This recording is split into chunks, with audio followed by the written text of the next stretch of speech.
And I'm telling you this because someone needs to understand what happened during those first 14 days. Not the sanitized version they'll eventually print in whatever passes for newspapers when this is over. The real version. The one where good people made terrible choices. And where a house everyone mocked became the only reason my daughter is still breathing. The morning of August 7th started with normalcy so thick it felt suffocating. My wife, Renee, was arguing with our 13-year-old Maisie about screen time before breakfast. My brother, Graham, who'd been crashing in our spare room since his divorce finalized, was burning toast for the third consecutive morning. I stood at the kitchen window, watching Helen Marsh power walk past our property, and I swear she turned her nose up at our exterior wall like it had personally offended her. The bungalow's cinder block construction, the reinforced window frames, the oddly narrow entry points.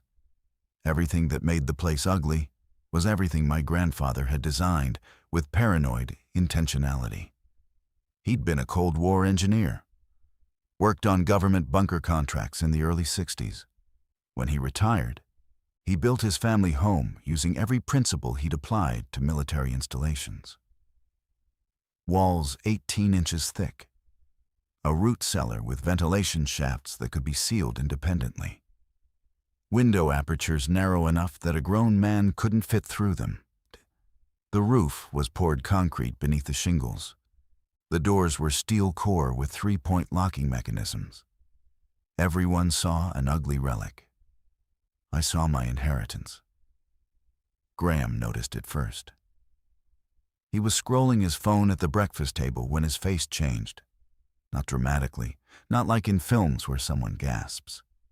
It was subtler. His jaw stopped moving mid-chew. His thumb stopped scrolling. "David," he said. And the way he said my name made Renee stop arguing with Maisie. "Something's happening in Atlanta." I took his phone. The video was 30 seconds of chaos, shaking camera footage from what looked like a hospital parking structure. People running. Someone on the ground being pulled apart by 3 others. No context, no news banner. Just raw footage with a caption that read, "This is real. This is happening now."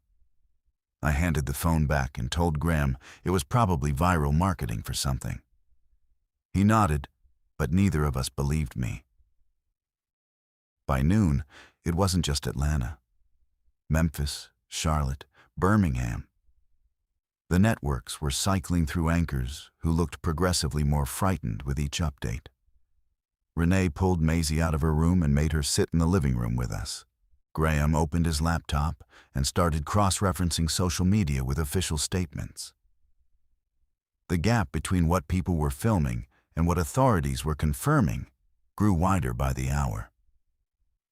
At 2:15 in the afternoon, our local emergency broadcast activated. The tone cut through our living room like a blade. Maisie grabbed Renee's arm. The automated voice instructed residents to remain indoors and await further guidance.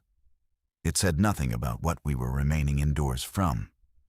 But by then, we'd all seen enough footage to know. The people in those videos weren't protesters or rioters. They moved wrong. Their bodies contorted in ways that suggested something fundamental had broken inside them. Graham looked at me across the living room. "Your grandfather," he said quietly. "He built this place for something like this, didn't he?" I didn't answer immediately. I was watching Helen Marsh through the window, still watering her garden as if the emergency broadcast hadn't reached her side of the street. The first 24 hours taught me something I've carried every day since. The distance between normalcy and catastrophe isn't measured in miles or even hours. It's measured in willingness to accept what you're seeing. Helen Marsh watered her garden for another 40 minutes after that emergency broadcast. The Hendersons packed their SUV calmly, methodically, as if they were leaving for vacation. And I stood in my grandfather's house, understanding with crystalline certainty that leaving was the worst possible decision. Renee was not immediately on the same page. "David, We should go to my mother's. She's alone out there. Her mother lived 50 miles north in a farmhouse community. The highways between here and there cut through two mid-sized towns. I pulled up the traffic cameras on my phone. The ones that were still active showed solid red lines of gridlock on every major artery out of the city. We'd never make it, I told her. I showed her the screen. She stared at it for a long moment, then walked to the kitchen and started filling every container we owned with water. That was Renee. She processed fear through action. It was one of the things I loved most about her, and one of the things that would later nearly destroy us. Graham helped me without being asked. We'd grown up in this house, visiting our grandfather every summer. We knew its secrets in ways our wives never had. He followed me to the basement where I pulled the false panel behind the water heater. Behind it, my grandfather's emergency stores. 50 pounds of vacuum-sealed rice, canned protein, water purification tablets, a medical kit that would shame most ambulances, and a hand-crank radio that looked like it belonged in a museum, but functioned flawlessly. He really was ready, Graham whispered. He was terrified, I corrected. His whole generation was. They just built their terror into concrete instead of posting it online. By evening, the situation had escalated beyond local emergency protocols. National Guard deployments were announced and then immediately contradicted. The president addressed the nation in a statement that managed to confirm everything while explaining nothing. Maisie sat on the couch with her knees pulled to her chest, headphones on, watching something on her tablet. I let her. Whatever normality she could extract from that screen, she deserved it while it lasted. The first infected person I saw with my own eyes appeared at 9:47 that night. I know the exact time because I was checking my watch when movement caught my peripheral vision through the kitchen window. A man, mid-30s, wearing business casual clothes with one shoe missing, stumbled down the center of Pemberton Lane. His gait was arrhythmic, lurching, as if his legs were receiving contradictory signals. Under the street lamp, I could see his shirt was dark, with something wet from the collar to the waist. He stopped in front of the Henderson house. Their SUV was gone. They'd left hours earlier. The man stood perfectly still for nearly a minute, head tilted at an angle that made my stomach clench. And then he moved on. No sound, no aggression, just that broken walk carrying him deeper into the neighborhood. I pulled every curtain in the house and told everyone to stay away from windows. Renee asked me if I was sure about what I'd seen. I told her I was sure. And I watched her face reorganize itself around that new reality. She was brave. She didn't cry or freeze. She simply asked, "What do we do first?" We secure, then we inventory, then we plan. Graham was already testing the locks on every door. The 3-point mechanisms engaged with heavy, satisfying clicks. The narrow window frames suddenly made sense in a way that made me want to thank my grandfather's ghost. A person couldn't get through those openings without considerable effort. And whatever was happening to people out there, whatever was making them move that way, I doubted it enhanced their problem-solving abilities. Maisie appeared in the hallway. "Dad, why is everyone being quiet?" I knelt down and looked her in the eyes. "Because we're being careful, sweetheart. And this house is going to keep us safe while we figure things out." She studied my face with 13-year-old skepticism. "You promise?" I promised. "God help me," I promised. Day 2 brought the screaming, not from our house, from outside, scattered across the neighborhood like irregular punctuation in an increasingly incoherent sentence. The first came at dawn, sharp and truncated, from somewhere east of us. The second came mid-morning from the Hendersons' property, which meant someone else had moved in, or the Hendersons hadn't made it out after all. That second scream lasted longer, tapering into something worse than silence. A wet gurgling that carried through the morning air with hideous clarity. Maisie heard it. She was in the bathroom and came out white-faced, toothbrush still in her mouth. Renee intercepted her with a hug and guided her back, murmuring something about neighborhood cats fighting. Maisie wasn't stupid enough to believe it, but she was smart enough to accept the fiction. I was on the hand-crank radio by 7 a.m., cycling through frequencies. Most stations had gone to automated loops. The same emergency broadcast on repeat, government-issued and clinical. But on the AM band, I caught fragments of live transmission. A woman's voice, shaking, broadcasting from what she said was a community center in Ridgefield, 8 miles south. If anyone can hear this, we have 43 people here. We need medical supplies. We've barricaded the doors, but the glass won't hold. If anyone... The signal dropped. I never found it again. Graham came upstairs from the cellar with a clipboard and a pen, looking more like our grandfather than I'd ever noticed before. I did a full inventory, he said, sitting at the kitchen table. At current consumption, 4 people, 3 meals a day. We have roughly 31 days of food. Water's the concern. Grandfather's stores give us maybe 12 days. After that, we're dependent on the tap. And if water treatment stops... Rainwater collection, I said. There's a gutter diversion system Granddad installed on the north side. It feeds into a barrel in the crawl space. Graham blinked. How do you know that? He showed me. Summer of '94. You were at soccer camp. There was a flicker of something on Graham's face. The old sibling rivalry, the sense of having been excluded from a secret. It passed quickly. The world was ending. There wasn't room for childhood grievances. Or so I thought at the time. By afternoon, the street outside had changed. More of them appeared. 7 that I counted from my careful observation through the kitchen window's narrow frame. They moved individually, not in groups, each locked in their own broken rhythm. Some stood motionless for long stretches. Others walked in looping patterns that brought them back to the same spot repeatedly. None of them interacted with each other. None of them tried our door. But Helen Marsh's house was different. Her front door stood open. It had been closed that morning. I was certain of it. No sound came from inside, and I hadn't seen Helen since she'd been watering her garden. The woman who'd spent a decade complaining about my home's appearance was simply gone, replaced by an open door that looked like a mouth in the middle of her pristine facade. Renee found me staring.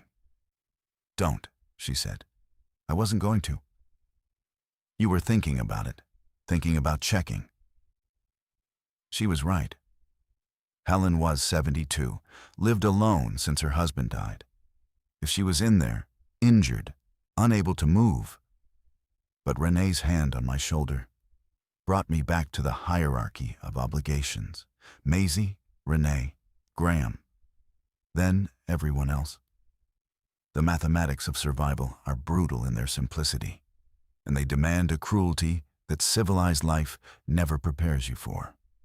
That night, Graham and I sat in the kitchen with the lights off, eating cold canned soup by the blue glow of the radio. He asked me something I'd been waiting for. "Do you think Dad would have been ready for this?" Our father had sold the bungalow to me at below market value because no one else wanted it.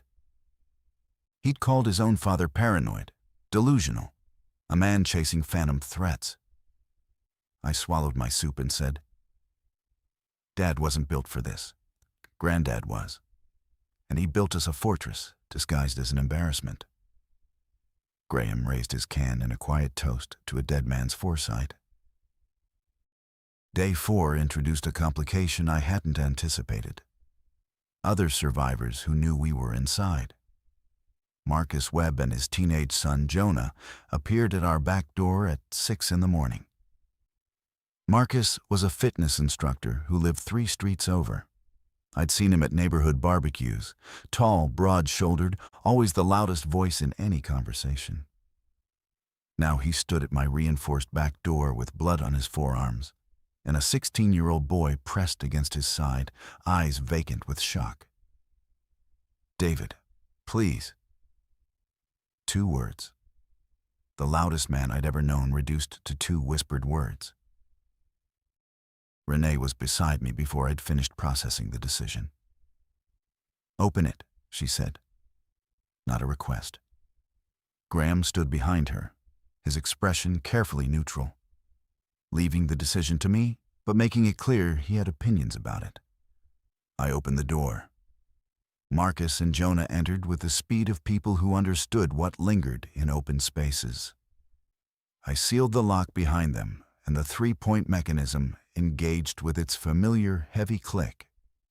Marcus told us what had happened in fragments over the next hour, while Jonah sat in our living room beside Maisie, both of them staring at their own hands. Marcus's wife, Deanna, had turned during the night. No bite that he'd seen, no wound, no clear vector. She'd gone to bed complaining of a headache and woken at 3 a.m. making sounds he described as mechanical. She'd attacked Jonah first. Their bedroom was closest to Jonah's room. Marcus had pulled her off their son and locked her in the bathroom. "She's still in there," he said, and the way he said it told me he wasn't talking about the bathroom anymore. He was talking about his mind. Deanna was still in there, locked behind a door he couldn't open. And he'd fled his own home with their son rather than confront what she'd become. I recalculated. 6 people now.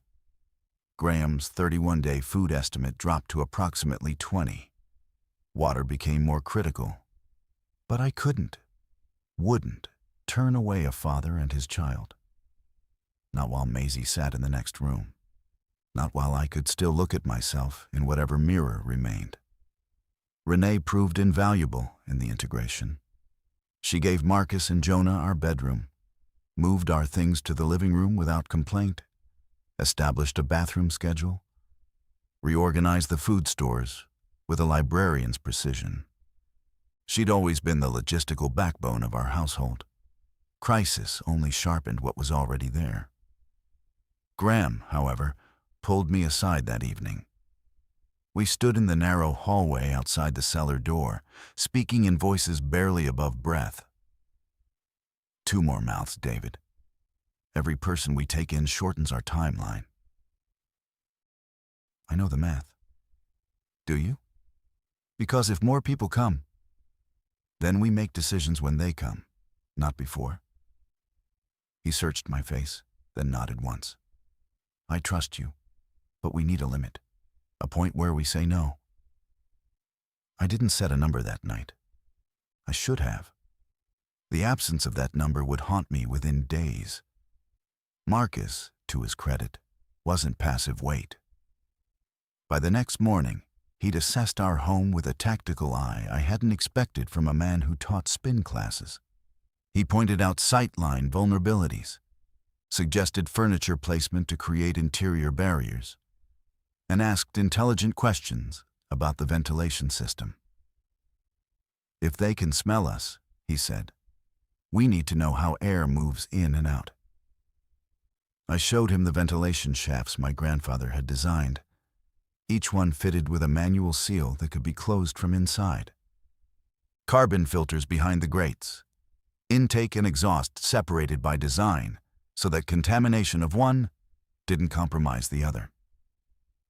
Marcus stared at the system with something approaching reverence. Your grandfather was military? Engineer. Government contracts. Man built a bunker and put wallpaper on it. I almost laughed. Almost. Outside, the infected population on our street had grown. 13 visible from various windows. Their behavior remained individually erratic but collectively passive. They hadn't tried to breach any structure. They wandered, stood, wandered again. But their numbers were growing, and numbers change mathematics in ways that favor the horde. The radio told us things we wished it hadn't. Day 5 brought a military frequency I stumbled onto while cycling through the AM band at 3 in the morning. Couldn't sleep, couldn't stop my mind from cataloging vulnerabilities. The transmission was clipped, professional, not meant for civilian ears. A male voice reporting sector evacuations that had failed to contain. References to Stage 3 behavioral patterns. And autonomous neural function post-cardiac. I didn't understand all of it, but I understood enough. Whatever was happening to people wasn't stopping, and the institutions we'd trusted to handle catastrophe were losing ground.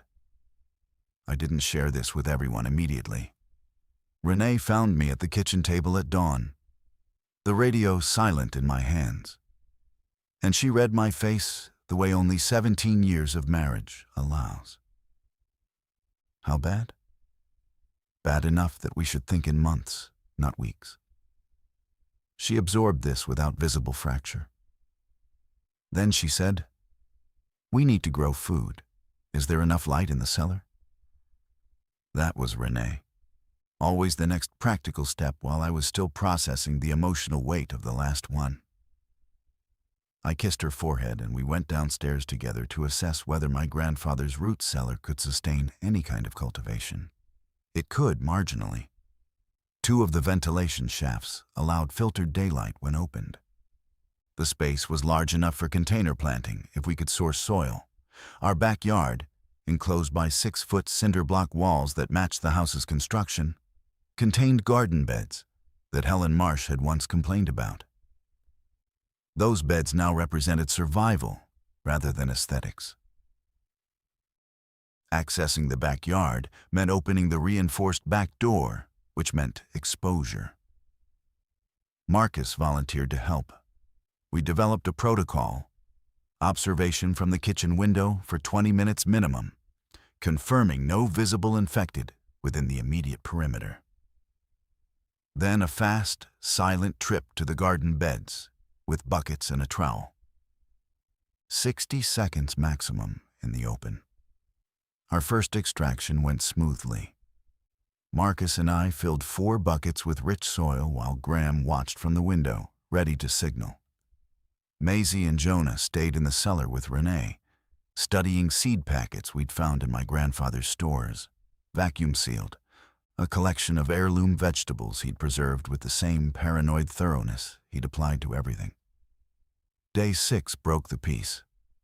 Not infected, people.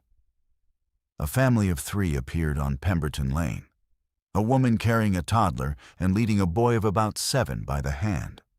They were moving with the desperate efficiency of people who'd been running for a long time. Heads on swivels, bodies low, the woman's eyes scanning every structure for potential refuge. I watched from the kitchen window as she approached our door. She didn't knock. She stood at the front, staring at the reinforced frame, clearly assessing whether anyone was inside. The toddler on her hip was silent. The 7-year-old pressed his face into her leg. Behind me, 4 sets of eyes waited for my decision. Renee's expression was clear. Open the door. Graham's was carefully arranged. Your choice. But remember our conversation. Marcus looked at Jonah and said nothing. I opened the door. Her name was Priya Sharma. Her sons were Kiran, age 7, and Dev, 18 months. Her husband had been at work downtown when the outbreak reached their neighborhood. She hadn't heard from him since day 2. She'd been moving between houses, never staying more than 12 hours, searching for somewhere defensible. This house, she said, standing in our hallway with both children clutched to her body. The walls, the windows, this is different. My grandfather built it. Your grandfather saved my children. 9 people now. Graham's expression told me he was recalculating. Renee was already making space. Marcus helped Priya sit down and brought her water. Maisie appeared with a blanket for the toddler without being asked, and something in my chest cracked open watching my daughter's instinct toward compassion in a world that was rapidly punishing it. 20 days of food, now shared 9 ways. The arithmetic screamed at me while my humanity whispered that numbers weren't everything. But numbers don't lie. And they were about to demand payment. Cohabitation under siege reveals people with forensic precision. By day 8, the bungalow's interior had organized itself into an ecosystem with its own rhythms and tensions. Renee managed food distribution with mathematical fairness, portions calculated by body weight and activity level, which meant Marcus received more than Priya, which meant Priya noticed, which meant I had to explain the reasoning twice before she accepted it without resentment. Graham had appointed himself infrastructure monitor. He checked the ventilation seals twice daily, monitored the water barrel levels, maintained the radio scanning schedule. His clipboard became an extension of his body, always in hand, always being annotated with his tight, precise handwriting. He'd been an accountant before the world ended, and that profession's obsession with tracking every variable translated seamlessly into survival management. Marcus established a watch rotation. 4 adults, 6-hour shifts, cycling through the observation points. Kitchen window, cellar ventilation shaft, the narrow aperture in the upstairs bathroom that offered a view of the street's northern approach.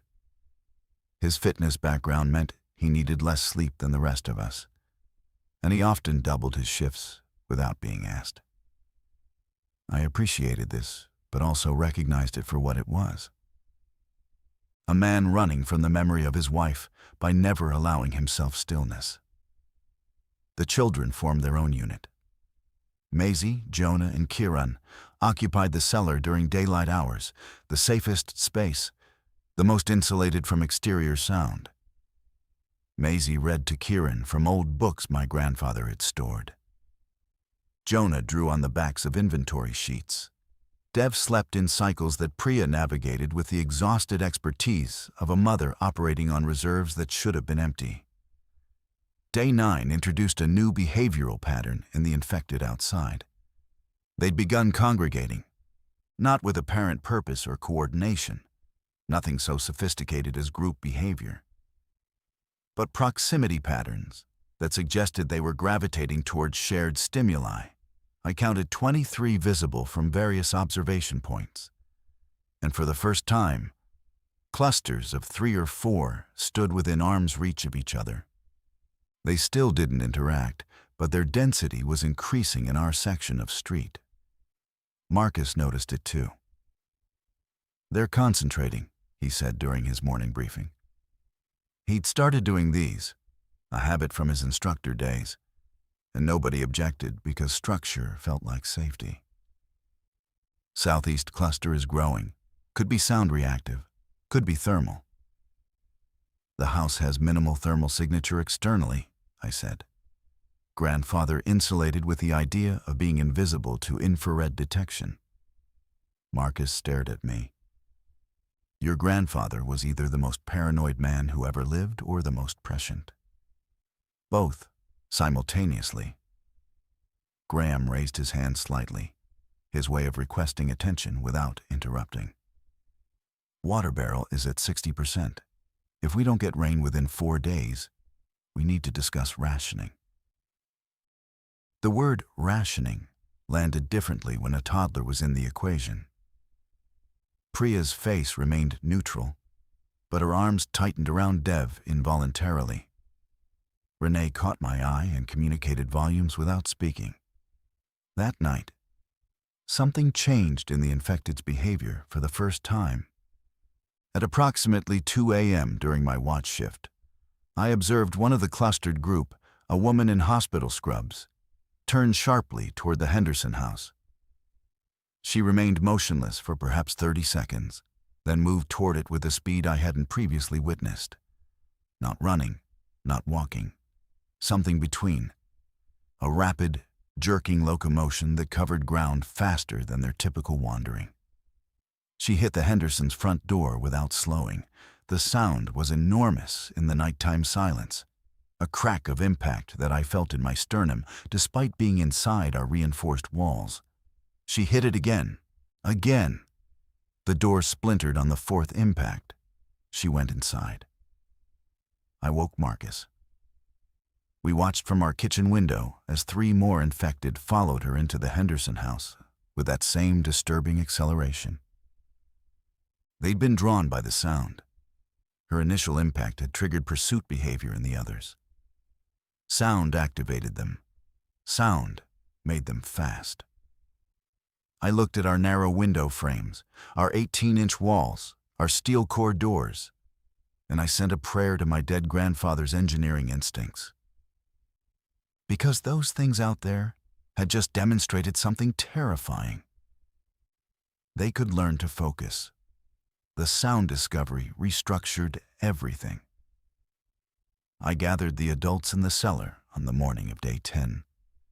The children remained upstairs with Maisie in charge, which she accepted with a gravity that aged her 5 years in my perception. Down below, surrounded by concrete and filtered air, I explained what I'd observed. They react to sound. Not constant ambient noise, sudden disruption, impact, sharp frequencies. Once activated, they converge rapidly and can breach standard residential construction. Priya spoke first. Dev cries. Every night, he cries. The silence that followed her statement was the loudest thing I'd ever heard in that cellar.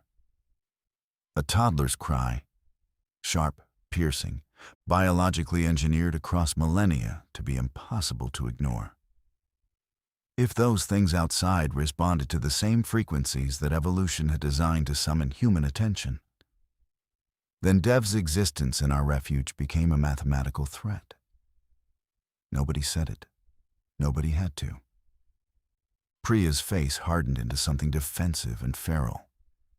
A mother reading a room and finding danger for her child in the eyes of people she trusted. He can't help it, she said. He's a baby. Nobody is suggesting anything, Renee said firmly, reaching across to take Priya's hand. We insulate, we soundproof. That's the solution. Graham was already writing. The cellar is subterranean on 3 sides. Sound transmission upward can be reduced with... He paused, calculating. Blankets over the ceiling joists, sealed ventilation during nighttime hours. We'd lose air circulation for 6 to 8 hours, but it's survivable with our interior volume. Marcus nodded. I can rig a dampening layer if we sacrifice the spare bedding. The plan was practical, implementable, and incomplete. Because the deeper problem wasn't Dev's crying at night. It was the principle that any sound could bring them. A dropped pot, a shouted argument, a nightmare that made someone scream. We needed to become silent in a way that contradicted every human impulse toward expression. And we needed to maintain that silence with 3 children and 6 adults indefinitely. I caught Graham's eye as the meeting dispersed. He lingered, clipboard pressed against his chest like a shield. The ratios are getting worse, he said quietly. 9 people, declining supplies, increasing external threat density. We're approaching a point where the math doesn't work anymore. What are you suggesting? He held my gaze. I'm not suggesting anything yet. I'm reporting data. But data has direction. Numbers point toward conclusions, whether you articulate them or not. Graham's conclusion was forming behind his accountant's precision, and I could read its shape even if he hadn't spoken it aloud. Too many people, not enough house. Day 11 brought rain, which solved the water crisis temporarily and introduced a new problem. The sound of heavy rainfall on our concrete roof, a drumming resonance that my grandfather hadn't accounted for, perhaps the one acoustic vulnerability in his design, appeared to agitate the infected outside. Through the kitchen window, I watched their wandering patterns accelerate during the downpour. They moved faster, more erratically, colliding with objects and each other. The rain sound didn't trigger the focused convergence behavior I'd observed before, but it increased their general activity level significantly. When the rain stopped near evening, they settled. But their resting positions had shifted. 4 of them now stood within 15 feet of our back wall, close enough that if I'd opened the cellar ventilation shaft, I might have heard them breathing, if they breathed at all. Marcus spent the evening reinforcing our soundproofing with characteristic intensity. He and Graham worked in rare collaboration, layering blankets and spare clothing over the cellar ceiling, sealing gaps with strips torn from sheets. The work was silent by necessity, every nail avoided, every movement deliberate and padded. Priya watched from the cellar corner with Deb asleep on her shoulder, her eyes tracking every adult's expression with the vigilance of someone who'd identified herself as the variable others might choose to eliminate. I sat beside her when the work was finished. Nobody here would hurt your children. You can't promise what other people will decide under pressure. She was right, I couldn't. So instead I promised what I could control. I won't let it happen. She studied me with dark, intelligent eyes. Then don't lose control of this group. Day 12 broke Graham. Not visibly, not in any way the others would have recognized. But I knew my brother. I'd known him for 41 years, and I saw the fracture form behind his eyes during breakfast when Kieran accidentally knocked his water cup off the makeshift table. The cup was plastic, barely a sound, a muted thump against the blanket-padded floor. But Graham flinched so violently that his clipboard clattered against the wall, producing a sound far louder than the cup. Everyone froze, listened. 15 seconds of paralyzed silence while we waited for the convergence sound, that rapid, jerking approach pattern. Nothing came. Graham's face had drained of color, and his hands shook visibly as he retrieved his clipboard. "Sorry," Kieran whispered, his 7-year-old face crumbling towards tears. "It's okay, buddy," Marcus said, placing a hand on the boy's shoulder. "Nothing happened. We're all fine." But Graham excused himself to the bathroom and didn't emerge for 20 minutes. When he did, his eyes were red, and he moved through the house without speaking for the rest of the morning. I found him later in the cellar, staring at his inventory columns with the pen motionless in his hand. "Talk to me," I said. "I can't live like this." His voice was steady but stripped of inflection, the tone of a man reporting his own death. The silence, the counting, the constant awareness that one sound, one mistake, one child's tantrum could bring them through these walls. "These walls are 18 inches of..." "No wall holds forever, David. I've been calculating impact force based on what we observed at the Henderson house. Their kinetic energy when motivated is..." He stopped himself, closed his eyes. "I want to leave." The words hung between us like something physical. My brother wanted to leave the fortress I'd inherited, the structure that was keeping us alive, because the psychological weight of imprisonment was crushing him faster than any infected could. "Where would you go?" "North. Renee's mother's farmhouse, rural area. Fewer people means fewer infected. Open space means visibility. I could move at night when they're less active." "We don't know they're less active at night. We've only observed from inside." Then I observed from outside. He looked up at me, and I saw our grandfather in his face. That same stubborn determination that built this house, pointed in the opposite direction. "I'm not asking permission," I'm telling you what I'm considering. I didn't argue further that day. I knew Graham. Pressure made him calcify. I needed to let the impulse breathe, hoping it would deflate on its own. Instead, I changed the subject to something operational, and we reviewed the food situation like nothing existential had just passed between us. But that evening, Graham did something that shifted the group dynamic permanently.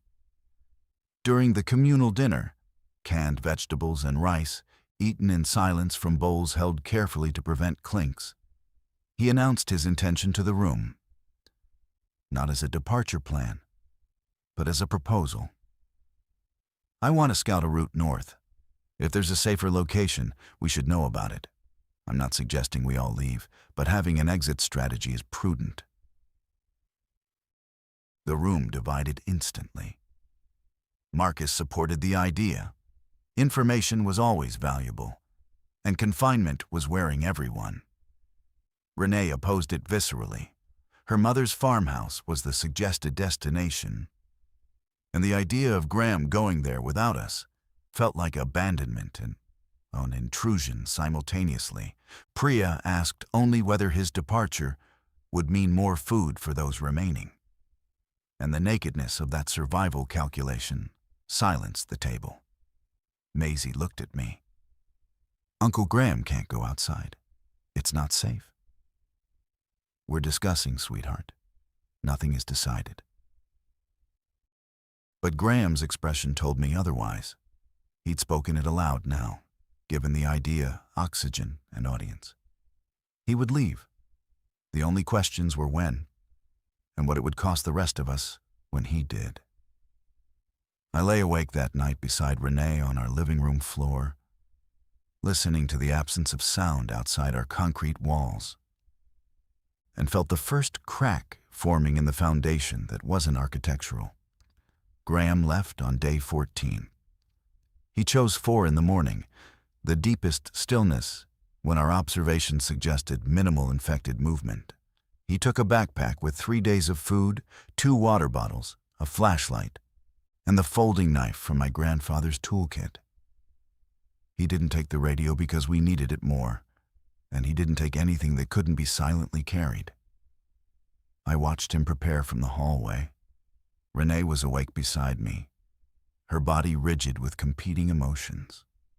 Fear for Graham, relief that she might get information about her mother, anger at being left behind. Maisie slept through it. Jonah slept through it. The only other person awake was Marcus, who'd adjusted the watch schedule to cover Graham's departure. At the back door, Graham and I stood face to face in darkness. I wanted to say something meaningful, something that would acknowledge the possibility that this was our final conversation without making it sentimental enough to weaken his resolve. What I managed was, if it's bad out there, come back. Don't push through for pride. He gripped my shoulder. I'll signal. 3 knocks, pause, 2 knocks. If you hear that pattern at the back door within 7 days, it's me. And if we don't hear it? He didn't answer. He squeezed my shoulder, and I opened the door. The night air hit us both.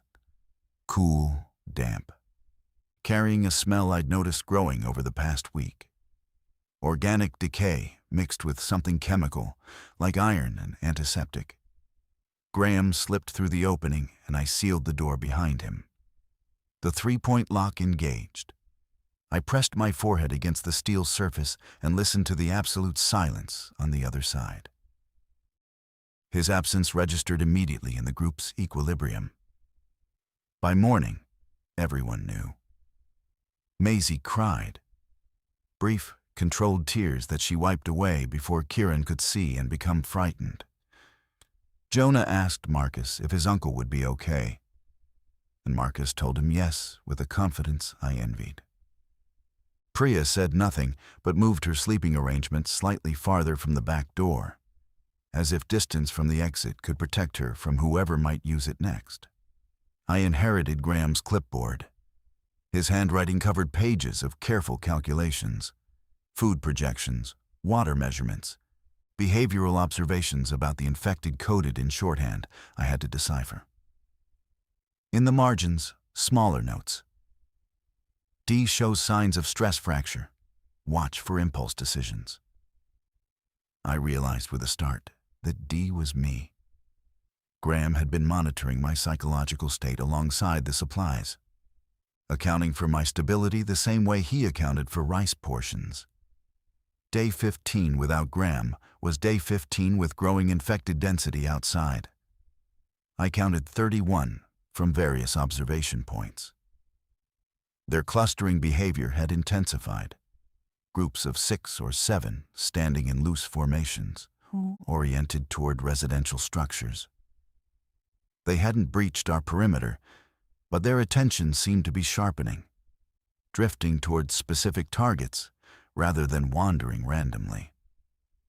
Marcus theorized they were following residual sound patterns, acoustic memory of where noise had last originated. If true, our silence protocol was working. We were invisible in a landscape of abandoned houses that still creaked, settled, and released stored sounds through broken windows and damaged structures. Our sealed, insulated, deliberately quiet fortress was acoustically invisible. But invisibility requires perfection, and perfection requires control. And control, I was learning, erodes in direct proportion to the number of people sharing a confined space. Renee and I argued on day 16. Silent arguing, the worst kind, conducted in hissed whispers and rigid body language in the hallway while others slept. She wanted to follow Graham. She wanted to reach her mother. She wanted to stop existing inside these walls that she'd once complained about, almost as loudly as the neighbors had. "You want to take Maisie into that?" I gestured toward the outside world with restrained fury. I want my daughter to have options besides waiting here until the food runs out. Graham will come back with information. We'll make decisions then. And if he doesn't come back? The question landed like a physical blow. I had no answer that didn't require acknowledging the possibility of my brother's death. Day 17 introduced the first true internal crisis. Dev developed a fever. Not high. Priya estimated 101 based on touch alone, since our thermometer had been damaged, but enough to make the toddler irritable, fussy, and prone to the one thing we could least afford: crying. The soundproofing held during the day when ambient exterior noise, wind, distant structural collapse, the occasional infected collision with objects, masked interior sound. But nighttime demanded total silence, and a sick toddler doesn't comprehend survival protocols. Dev cried from 11 p.m. to nearly 2 a.m., while Priya rocked him in the sealed cellar, tears streaming silently down her own face, surrounded by blankets and padded walls that absorbed sound imperfectly. I spent those hours at the kitchen window, watching the street for convergence behavior. Nothing came. The soundproofing held, but my heart rate didn't normalize until dawn, and the awareness of how close we'd come to disaster settled into my bones like cold water. Marcus approached me privately that morning, and his face held something I hadn't seen from him before: calculation without compassion. If the child gets worse, if the fever rises and he screams rather than cries, we need a plan. What kind of plan? Relocation, a secondary space. Somewhere the sound can't reach us, even if it reaches them. He was suggesting we separate Priya and Dev from the group, put them somewhere, the garage, the crawl space, where their potential noise output couldn't compromise the rest of us. The logic was flawless. The morality was a wasteland. We're not separating a mother and a sick baby from safety because they're inconvenient, I said. It's not about convenience. It's about 28 infected within 100 meters who will collapse these walls if they have reason to focus on this structure. 31, I corrected. I counted 31. Three more since yesterday. And the clusters are tightening. He leaned closer, his whisper barely breath. David, I will protect Jonah with everything I have. Everything. Can you say the same about Maisie? Can you say you'd put someone else's child ahead of your own? I couldn't answer him honestly, so I said nothing. He took my silence as agreement and walked away, leaving me with the poison of his question working through my thinking. Renee found the answer I couldn't. She spent the afternoon in the cellar with Priya, and they emerged with a system. A small tent constructed from blankets inside the cellar's deepest recess, a sound-dampening cocoon where Priya could soothe Dev during nighttime episodes with maximum insulation from the exterior. The women had solved what the men had tried to weaponize, and the elegance of their solution made me ashamed of the conversation I'd entertained with Marcus. Day 18's radio scan caught something new. A recorded loop on a frequency I hadn't checked before. FM, high-end. A calm male voice repeating, "Containment center operational at Millfield Industrial Park. Military escort available at designated waypoints. Bring identification. Limited capacity remaining." It repeated every 90 seconds with mechanical precision. I didn't trust it. Recorded loops felt automated, official in a way that contradicted the chaos we were observing. Military escort implied functioning military infrastructure, which contradicted the fragmented communications I'd intercepted earlier. But I wrote down the information because options, even suspicious ones, had value. Marcus was more enthusiastic. Millfield is what, 12 miles? We could reach it in one night of careful movement. With 3 children, through 30+ infected in our immediate vicinity alone. I've been watching their patterns. There are gaps. Consistent gaps in the southeast quadrant between 2 and 4 a.m. We could thread it. Based on 8 days of observation from inside a house. He pressed his lips together. You want to stay here forever? I want to stay here until I'm certain that leaving doesn't kill my daughter. Certainty is a luxury that doesn't exist anymore, David. He was right. But being right and being wise aren't the same thing. And I'd already lost one person to the seduction of movement. I wasn't ready to gamble with more. On the night of day 19, Graham came back. 3 knocks, pause, 2 knocks. The pattern pierced my sleep like an alarm, and I was at the back door before full consciousness arrived. I pressed my ear to the steel. Graham? Open, fast. His voice was wrong, thin and ragged, stripped of the careful control he'd left with. I disengaged the 3-point lock and pulled the door inward. Graham nearly fell through the opening, and I caught him with both arms while Marcus appeared behind me to seal the door. In the darkness of the hallway, I could feel my brother shaking. His clothes were torn. His left arm hung at an angle that suggested damage. And he smelled like outside. That metallic, organic decay I'd noticed growing stronger with each passing day. We brought him to the cellar, lit the battery lamp on its lowest setting. Graham's face told the story before his words could. He was gaunt. 5 days shouldn't produce that level of visible weight loss, which meant he'd been running more than resting. His left arm wasn't broken, but deeply lacerated from wrist to elbow, wrapped in a strip of fabric torn from his own shirt. What happened? Renee asked, her hands already working with the medical kit, cleaning the wound with an efficiency that showed no trembling despite what her face revealed. The roads north are gone. Graham's voice came in pieces between involuntary gasps, pain or memory, indistinguishable. Overrun. Vehicles everywhere. Some burnt, some just abandoned with the doors open.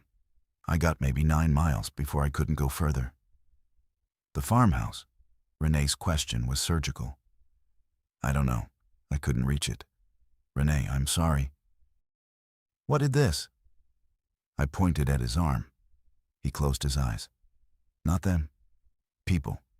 A group, maybe 6 or 7, with weapons. They had a checkpoint on Miller Road. I tried to go around and they spotted me. Chased me for nearly a mile. Living people. Armed, organized, territorial. This was the variable I'd feared more than the infected.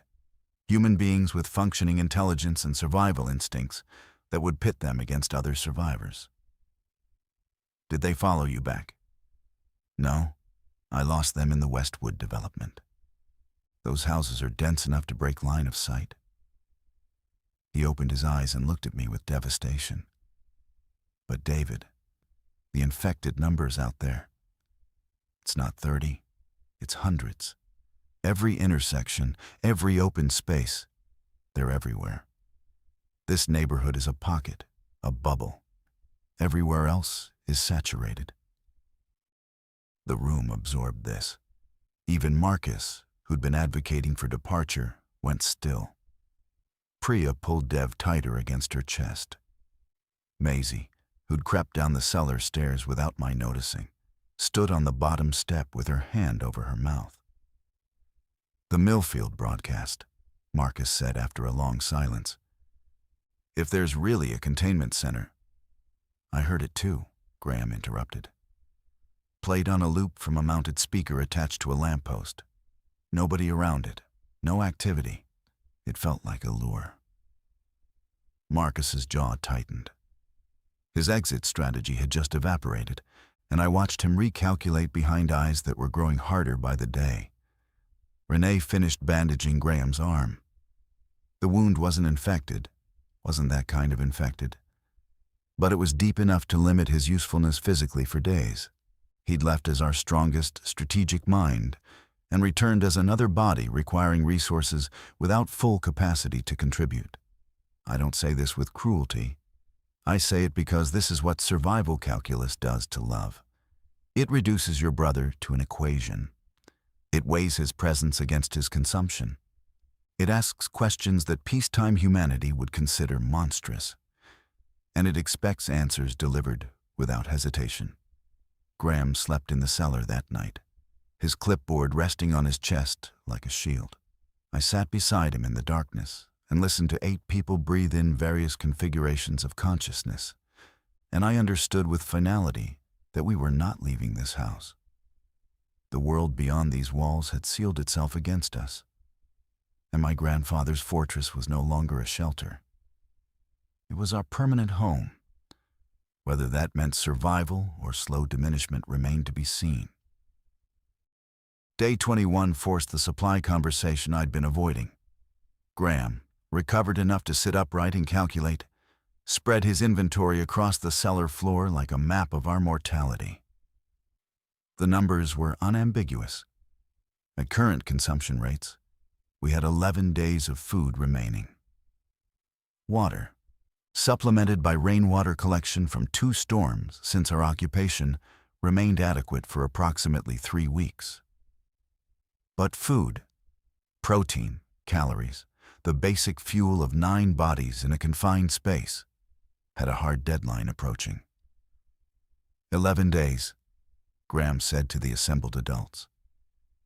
Maisie, Jonah, and Kieran were upstairs with Dev.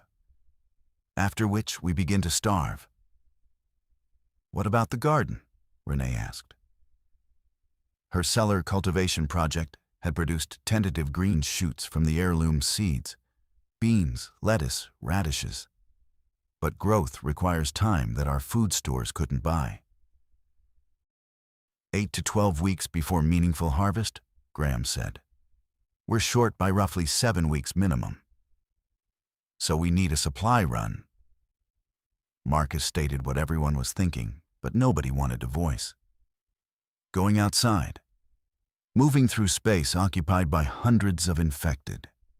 Reaching a location with salvageable food and returning alive. The houses on this street, I said slowly, thinking aloud. Most residents left early. Their kitchens, pantries, will still contain food. Not much individually, but collectively. You want to raid the neighbors' houses. Marcus smiled grimly. The same neighbors who petitioned against your property. Their aesthetic sensibilities won't stop me from taking their canned goods. We planned for 2 days. Observation, timing, roading.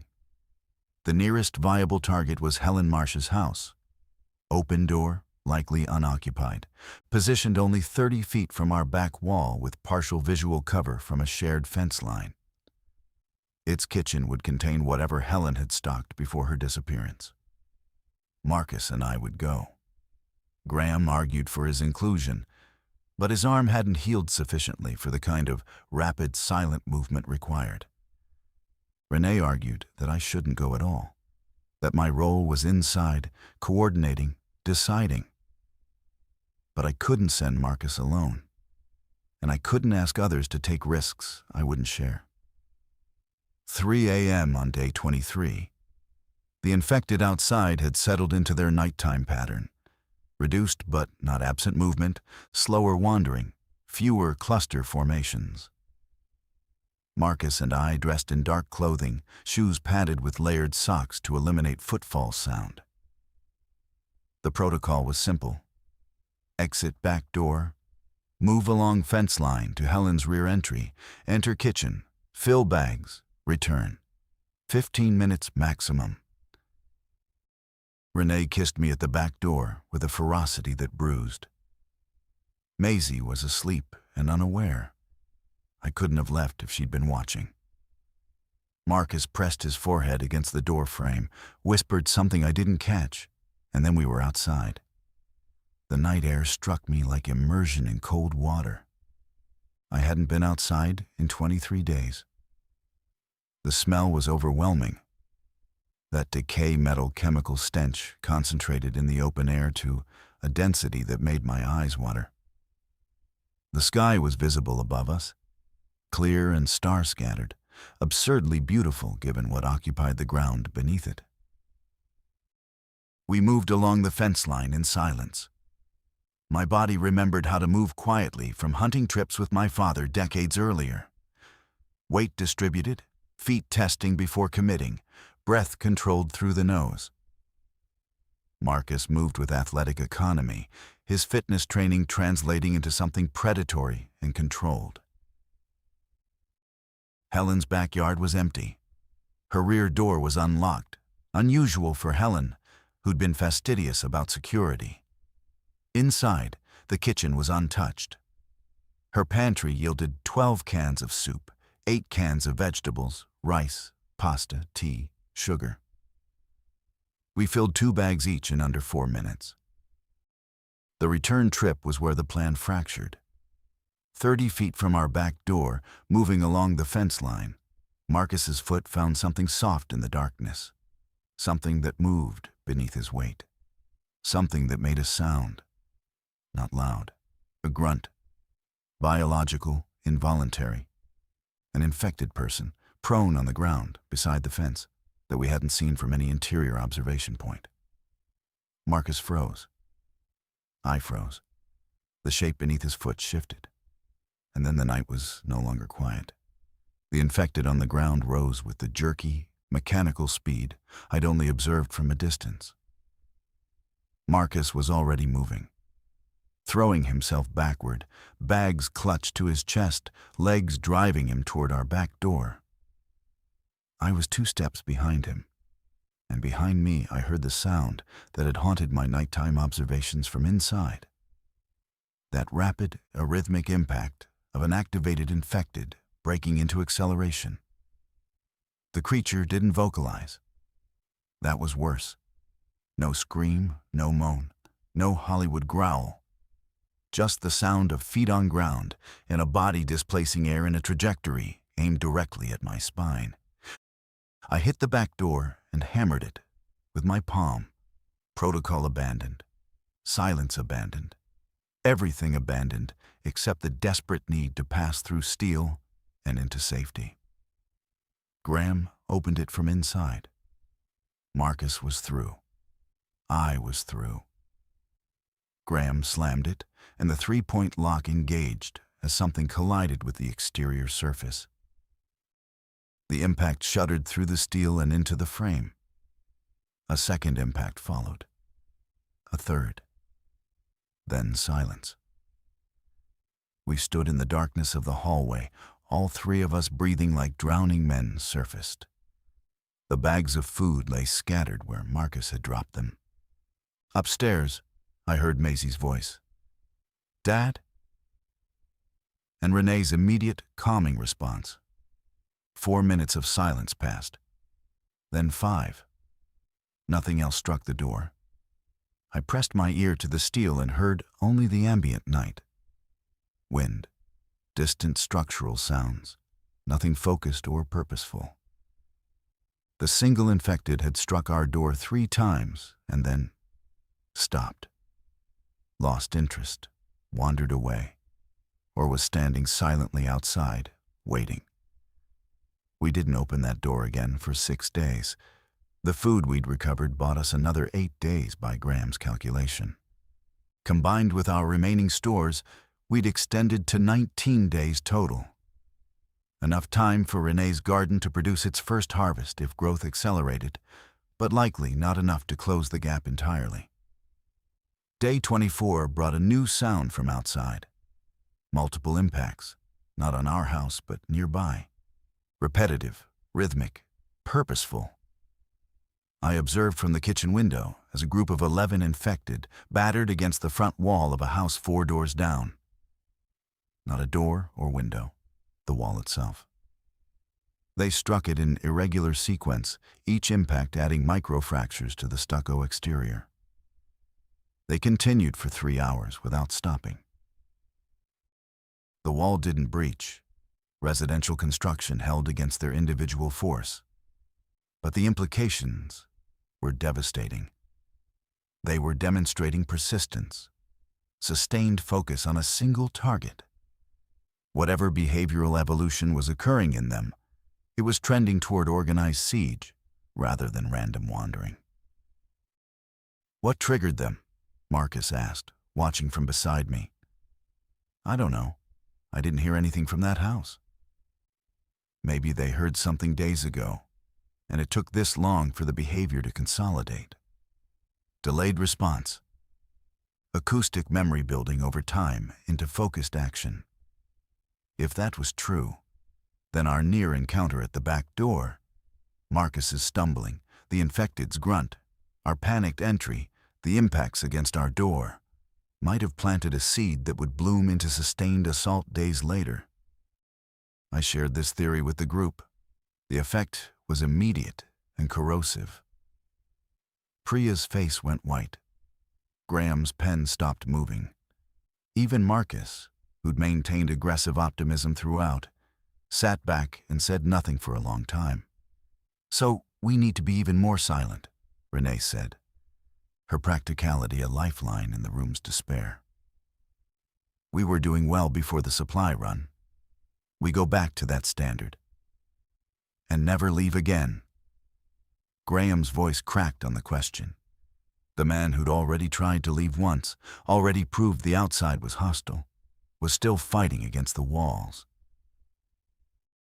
"We leave when we have to, and we never make a sound when we do." I watched my wife take control of the room's emotional temperature with nothing but calm certainty. And I loved her with a desperation that felt like grief. Because I knew, with a clarity that survival provides, that I might not be able to keep her alive. That this house, my grandfather's masterwork, might eventually fail us. And that the only thing worse than dying out there was watching the people I loved die in here. Day 27 was the worst day. Not because of the infected, not because of supplies, not because of any external threat. Day 27 was the worst because of Marcus. He woke me at midnight, his hand on my shoulder in the dark living room, his breath close to my ear. David, get up, quietly. Something in his voice, urgency without panic, controlled intensity, moved me to my feet without resistance. I followed him to the cellar stairs, and he gestured downward. In the cellar, he'd arranged a bag. Food, our food, compressed into a single pack. 2 water bottles, his jacket, Jonah's shoes placed neatly beside the bag. He'd been planning this, and he was showing me rather than simply disappearing because he wanted something from me. "I'm taking Jonah and leaving tonight," he said, not asking, telling. "Where?" "The industrial district, away from residential concentration. Warehouses have food, commercial quantities. Fewer infected because fewer people lived there." "You're speculating." "I'm applying logic to a situation that requires movement. This house has." He struggled for a moment. "It has kept us alive, and I'm grateful. But 19 days of food isn't enough. The garden is growing too slow, and those things outside are getting smarter." I wanted to argue, wanted to present the counter case, the one where our walls held and the garden produced, and no one else needed to risk the outside. But Marcus's decision was made. It lived in his eyes with the same certainty Graham's departure had carried. And unlike Graham's solitary mission, Marcus was taking his child. "You're putting Jonah in that?" I gestured toward the world beyond concrete. "I'm refusing to let Jonah starve in a cellar." His words were sharp enough to cut. "Deanna is dead. My wife is dead, David. Jonah is all I have. And I will not watch him thin to nothing while we pretend these walls are permanent." The argument we had, whispered, intense, conducted in a space designed to contain sound, lasted 20 minutes. I used every persuasion I possessed. He countered each one with the logic of a man who'd already grieved his future in this house and made peace with the risk of an alternative one. In the end, I opened the back door for the second time and watched a man carry his sleeping son into the darkness beyond my grandfather's walls. Jonah didn't wake during the transfer. Marcus had given him half an antihistamine from our medical kit, something that would keep him drowsy and silent during their transit. I didn't approve of the sedation. I didn't stop it. The door sealed, the lock engaged. 7 people remained. I told the group at breakfast. Priya nodded as if she'd expected it. Renee closed her eyes for a long moment. Graham added a line to his clipboard. Maisie asked if Jonah would be safe, and I told her Marcus was strong and smart and would take care of his son. She didn't ask again, but her eyes held a knowledge that children shouldn't possess, the understanding that reassurance isn't the same as truth. Graham recalculated. 7 people, 19 days of food. The ratio improved with their departure. 24 days now, if we maintain strict portions. The garden's timeline became more achievable. The space felt larger. The air lasted longer between ventilation cycles. Every metric improved with fewer people. Every number looked better when subtracted from. And the insidious mathematics of survival whispered something I refused to articulate. That the optimal population for this house was the population that existed before I opened the door, for anyone.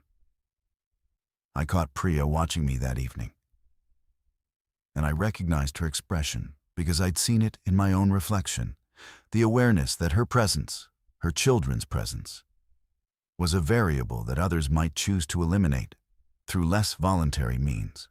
The mathematics of scarcity are merciless, and she knew her position in the equation. "We stay together," I told her. Not a response to a question she'd asked, an answer to the one her eyes were screaming. She nodded, once, and went back to feeding Dev. Days 28 through 32 blurred into a routine of controlled monotony that I've since learned is the actual texture of survival. Not dramatic standoffs or heart-pounding escapes, just the relentless repetition of existing within limitations. Wake, eat measured portions, check observation points, maintain silence, tend the garden, scan the radio, check observations again, eat, sleep, repeat. The heroism of endurance is invisible in grinding, and it wears different people in different places. Graham stabilized. His arm healed enough for full function, and he resumed his infrastructure monitoring with renewed precision. The departure of Marcus had removed the person most likely to challenge his systematic approach. And without that friction, Graham settled into a rhythm that sustained rather than agitated him. He and Renee developed a partnership, her garden management complementing his resource tracking, their daily meetings in the cellar producing actionable data rather than anxiety. Priya revealed depths I hadn't anticipated. She'd been an environmental engineer before the outbreak, information she'd withheld during the early chaos, when survival basics superseded professional backgrounds. Her knowledge of water systems proved invaluable. She redesigned our rainwater collection to maximize yield, identified mineral deficiency risks in our diet, and proposed a composting system for organic waste that would feed the garden. She transformed from a variable in our survival equation into a coefficient, something that multiplied everyone else's effectiveness. Kiran adapted with the resilience specific to children who haven't yet learned that the world owes them normalcy. He helped Maisie tend the garden sprouts, drew elaborate maps of our house on paper scraps that showed every room labeled with its function, and appointed himself Dev's guardian during Priya's working hours. He was 7 years old and performing acts of emotional labor that most adults would struggle with. Maisie worried me. Not through any behavioral deterioration. She remained functional, helpful, present. But I saw the internal cost in moments she thought no one observed. Standing at the narrow bathroom window, staring through the aperture at a world she couldn't access. Writing in a journal she wouldn't show anyone. Sleeping with her back pressed against the wall as if bracing against something. 13 is too young to metabolize apocalypse, and I watched my daughter process it without any framework for comprehension. Day 30 brought the first garden harvest. 12 radishes and a handful of lettuce leaves, absurdly small, almost comically insufficient for 7 people. But Renee brought them upstairs with ceremony, washed them with collected rainwater, and distributed them with the gravity of a sacrament. Kiran ate his radish with an expression of such profound delight that Priya had to turn away, overcome by something too complex for tears alone. The infected outside had changed again. Their numbers held steady. My counts fluctuated between 28 and 35 depending on time of day, but their behavior had evolved into something more organized. They clustered now in consistent formations, oriented toward the houses they'd previously shown interest in. 3 clusters focused on structures within our visual range. None focused on ours. Our silence was working. Our acoustic invisibility, maintained through weeks of padded floors, whispered conversations, controlled movement, and the constant suppression of every human impulse toward noise, had rendered us invisible in a landscape of abandoned homes. We existed in plain sight, and they couldn't perceive us. But I noticed something else during my observation hours. The clusters weren't static. They rotated. Every 48 to 72 hours, a cluster would dissolve from one target and reform on another. They were searching, systematically, cycling through structures in a pattern that, if I plotted it on Kiran's maps, would eventually reach our walls. I did the calculation. Based on rotation speed and available targets in our immediate area, they would focus on our house within approximately 15 to 20 days. And when they focused, they wouldn't find the sounds they sought. But they might persist anyway. the way they'd persisted against the wall 4 doors down. Silence might keep us hidden, but it couldn't keep us hidden forever. I shared my rotation theory with Graham and Priya on day 33 in the cellar, while Renee managed the children upstairs. The 3 of us sat in a triangle around the battery lamp, and I laid out my observation data: cluster positions mapped across days, movement patterns, the mathematical progression toward our position. Graham verified the pattern immediately. His accountant's mind saw it clearly: a spiral search pattern, tightening inward from the neighborhood's periphery. 12 to 18 days, he confirmed. Then they focus on this structure. And when they do? Priya asked. Based on what I observed at the house 4 doors down, sustained assault without sound confirmation. They struck that wall for 3 hours. Our walls are significantly stronger, but if the cluster has grown by then... How many? Graham asked. If current density holds, the cluster that reaches us could be 40 to 50. Silence. The lamp flickered. Priya's jaw tightened. Options, Graham said, pulling his clipboard into his lap. 1. We ride it out inside. Trust the walls. Trust the concrete and steel. 2. We leave before they focus.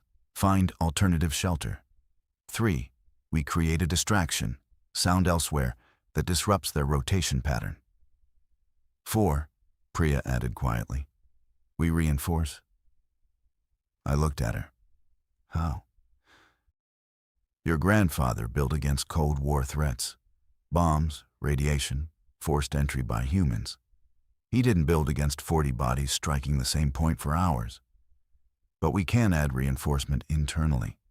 Furniture stacked against exterior walls. Earth packed in the cellar against the below-grade sections. Weight and mass absorb kinetic energy. She spent the next 2 hours sketching plans. Positions for our heaviest furniture against the most vulnerable walls. Calculations for soil density packed into gaps.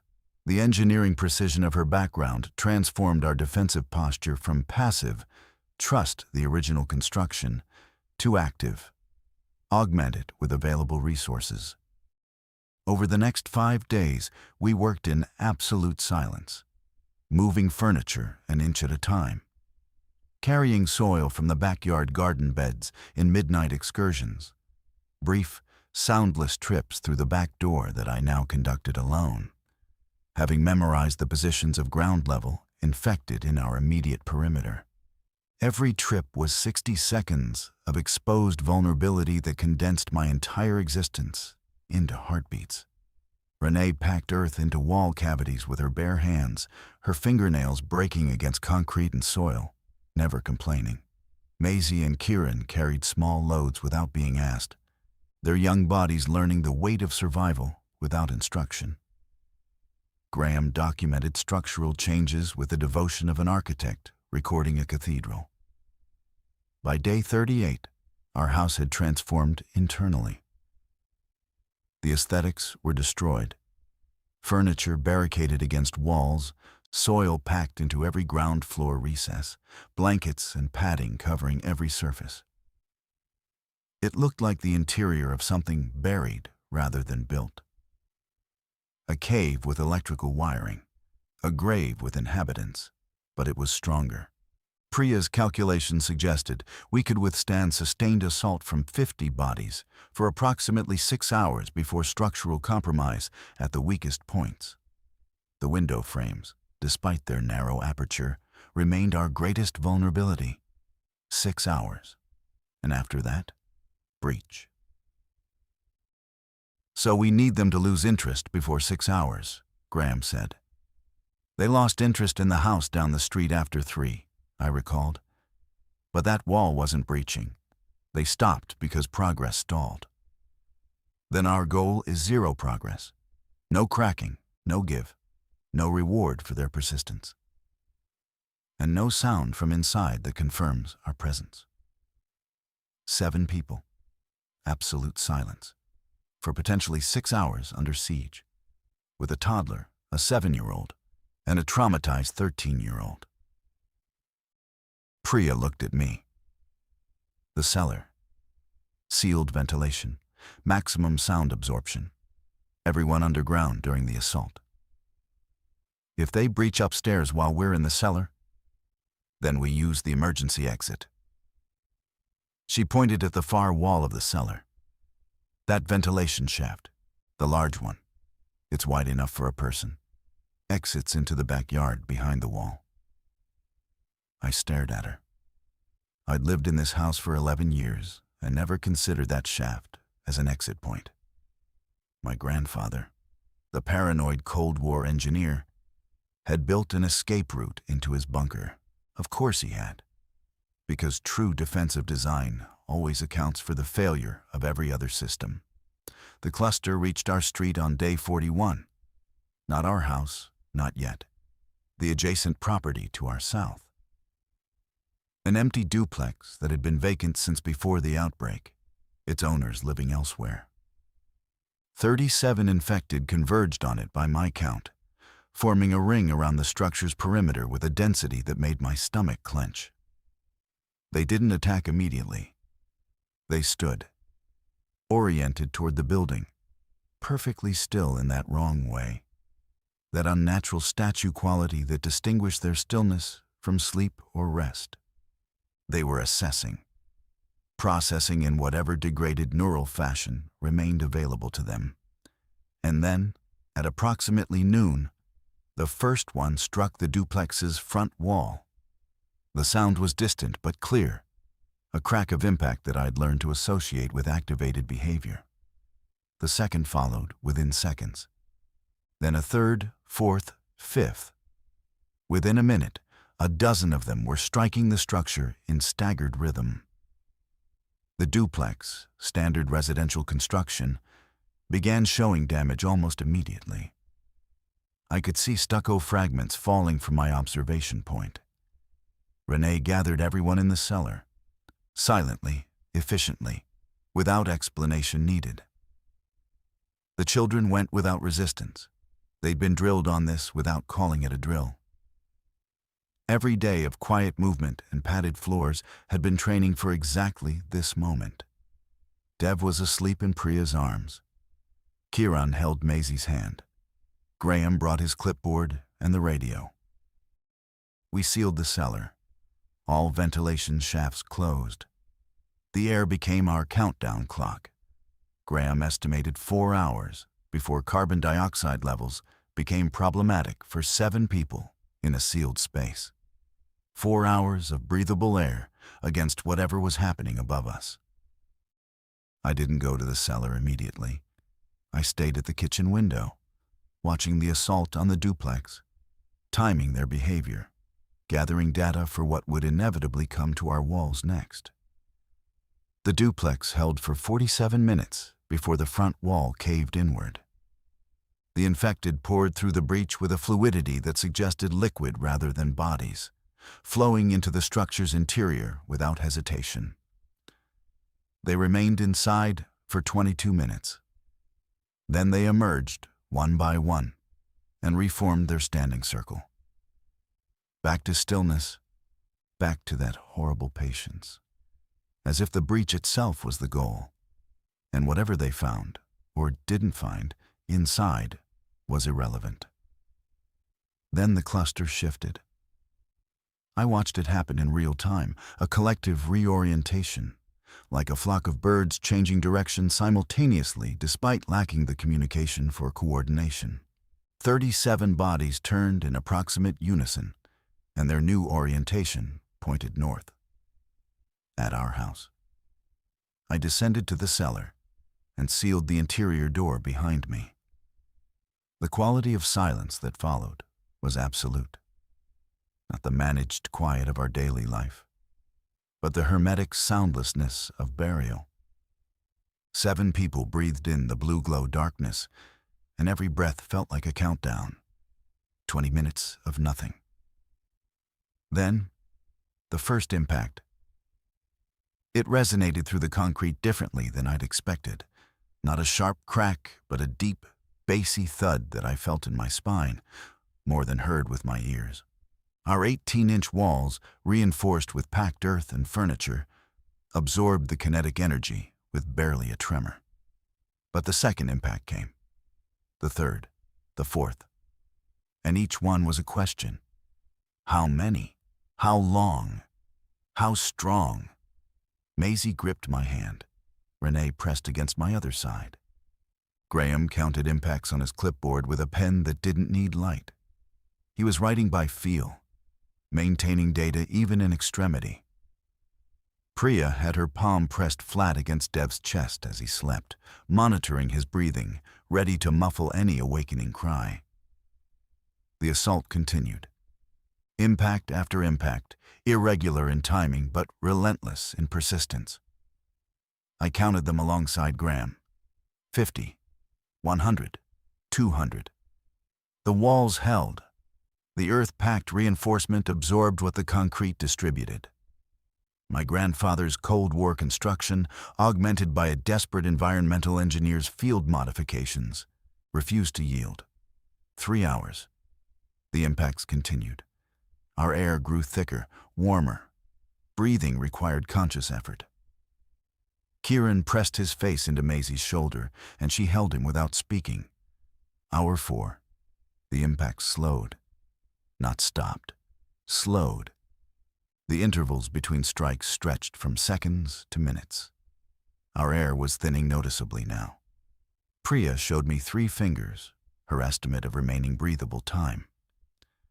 3 hours of slowly declining oxygen before the space became genuinely dangerous. I made a decision. The largest ventilation shaft, the one Priya had identified as our emergency exit, could be opened fractionally. Not enough for a body, but enough for air exchange. I moved to it in the darkness, found the manual seal by touch, and rotated it 1/4 turn. Fresh air, cold, carrying that metallic smell but breathable, filtered in through the grate. The sound risk was minimal. The shaft opened into the backyard, behind the cinder block wall, away from the front where the assault concentrated. I judged the trade-off acceptable. Oxygen against acoustic exposure. We needed the former more than we feared the latter. Hour 5. The impacts reduced to intermittent. Single strikes every 3 to 5 minutes, as if individual infected were persisting while the collective had lost synchronization.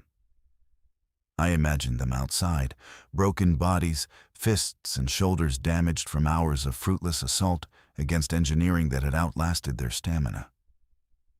They were failing, not through any action of ours, not through combat or cunning or superior strategy, through patience, through silence, through endurance, through walls.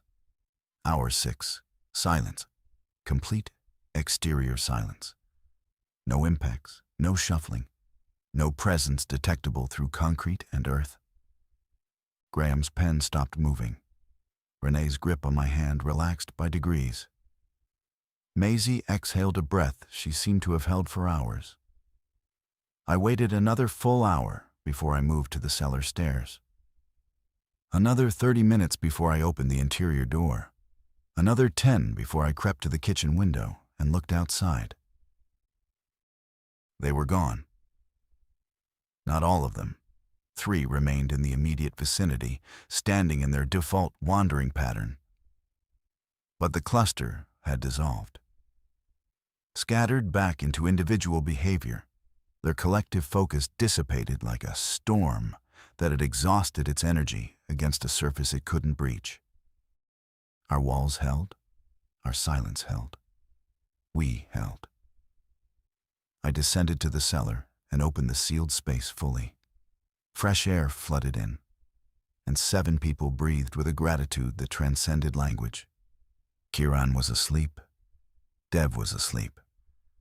Maisie was awake and looking at me with an expression I'll carry forever. Not relief, not joy, but recognition. The recognition that her father's strange inherited house, the one her school friends had never wanted to visit, the one the neighbors had mocked and petitioned against, had just saved her life with nothing but its stubborn, ugly architecture. The days that followed were different, not easier. The food situation still demanded attention. The infected still occupied our world. The radio still broadcast nothing that suggested rescue or restoration. But different in the way that people are different after proving something to themselves. We'd survived the siege. The worst-case scenario had manifested, and we'd endured it through preparation, silence, and the accumulated engineering genius of a dead man's paranoia. Graham stopped talking about leaving. Renee stopped mentioning her mother's farmhouse. Priya began teaching Kieran about water systems, as if passing knowledge forward for a future that might need engineers. Maisie started writing in her journal with less anguish and more intentionality. Recording, I later learned, everything that had happened to us in prose that would eventually matter to people who hadn't been there. The garden grew. Beans emerged, lettuce expanded, radishes multiplied. Time passed in increments measured by growth rather than depletion. And outside, the infected continued their rotation patterns, but they never clustered on our house again. We'd given them nothing. No sound, no reward, no reason to return. We'd been a blank space in their spiral search, and they moved past us into a world that had forgotten to be silent. My grandfather's bungalow, the eyesore of Pemberton Lane, the ugliest house on the street. It kept us alive with nothing but thickness, silence, and the stubborn refusal to break. It's been 9 weeks now. The garden feeds us modestly but consistently. The radio occasionally carries human voices, real ones, live ones, speaking of recovery zones and organized survival communities rebuilding in stages. I track with cautious optimism. Graham monitors. Priya engineers. Renee grows. Maisie records. Kieran and Dev exist with a freedom from trauma that I attribute to the adults who surrounded them with stability when everything beyond these walls dissolved. I think about Marcus and Jonah sometimes, about Helen Marsh watering her garden in the final hours of normalcy, about the neighbors who signed petitions against this building's appearance while living in houses that couldn't withstand a single afternoon of what came. My grandfather never saw vindication. He died believing his caution was pathology, that the world he'd prepared for would never materialize. He was wrong about the timing. He was right about everything else. I stand at the kitchen window, watching the narrow street through the narrow frame he designed. And I understand something he tried to tell me every summer of my childhood. Survival isn't dramatic. It's architectural. It's built before it's needed, and it endures because someone cared enough to make it ugly and strong.